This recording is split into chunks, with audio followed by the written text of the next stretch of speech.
Kantara cinema జాతీయ స్థాయిలో ఘన విజయం సాధించిన నేపథ్యంలో భారీ బడ్జెట్తో దానికి ప్రీక్వెల్గా కాంతార చాప్టర్ 1 మూవీని రిషబ్ శెట్టి తెరకెక్కించారు. అక్టోబర్ 2న ఈ సినిమా పాన్ ఇండియా స్థాయిలో విడుదల కాబోతోంది. అయితే ఇటీవల కర్ణాటక ప్రభుత్వం సినిమా టికెట్ రేట్లను నియంత్రిస్తూ ఓ జీవోను జారీ చేసింది. దాని ప్రకారం మల్టీప్లెక్స్ థియేటర్ల టికెట్ రేట్లు సైతం 200కు మించి ఉండడానికి వీల్లేదు. ఇదిప్పుడు అమలవుతోంది కూడా. మల్టీప్లెక్స్ థియేటర్లలో ఇప్పుడు అత్యధికంగా టికెట్ ధర 236 రూపాయలు మాత్రమే ఉంది. ఇప్పుడున్న టికెట్ రేట్లపై తమ చిత్రాన్ని ప్రదర్శించలేమని కాంతార బృందం భావిస్తోంది. భారీ బడ్జెట్ చిత్రాలకు జాతీయ స్థాయిలో టికెట్ రేట్లను పెంచుకునే ఆస్కారం ఉంది. ఆంధ్ర, తెలంగాణ రాష్ట్రాల్లో అది అమలవుతోంది. ప్రభుత్వాన్ని కలిసి తమ కష్టం గురించి చెప్పగానే సహజంగానే వారు టికెట్ రేట్లను మొదటి 10 రోజులకో లేదా వారం రోజులకో పెంచుకునే సౌలభ్యాన్ని కల్పిస్తున్నారు.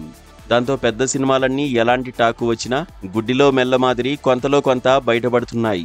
అయితే కర్ణాటక ప్రభుత్వం టికెట్ల రేట్ల నియంత్రణపై తీసుకున్న ఈ కఠిన నిర్ణయం కారణంగా భారీ బడ్జెట్ చిత్రాల నిర్మాతలందరికీ నష్టం చేకూరుతుందని భావిస్తున్నారు. దీంతో కాంతార టీం కోర్టును అప్రోచ్ అయింది. ఇప్పటికే జస్టిస్ రవి వి హోస్మని వాదనలను విన్నారు. అలానే పీవీఆర్ ఐనాక్స్ సైతం టికెట్ రేట్లను నిర్ణయించే అధికారం ఎగ్జిబిటర్స్కే ఉండాలని వాదిస్తోంది. సింగిల్ స్క్రీన్స్తో పోలిస్తే మల్టీప్లెక్స్ థియేటర్ల మెయింటెనెన్స్ ఖర్చు ఎక్కువ అవుతుందని, అందువల్ల 200 రూపాయలతో భారీ బడ్జెట్ సినిమాలను ప్రదర్శించడం కష్టమని వారు వాదిస్తున్నారు. అయితే తుది తీర్పు వెలువడే లోపు కాంతార మూవీకి ఇబ్బంది లేకుండా మధ్యంతర ఉత్తర్వులను కోర్టిచ్చే ఆస్కారం ఉందని తెలుస్తోంది. అదే జరిగితే కర్ణాటక నుండి గతంలో వచ్చిన పాన్ ఇండియా మూవీస్ రికార్డులను కాంతార 1 అధిగమించే ఆస్కారం ఉంటుంది. మరి చూద్దాం ఏం జరుగుతుందో.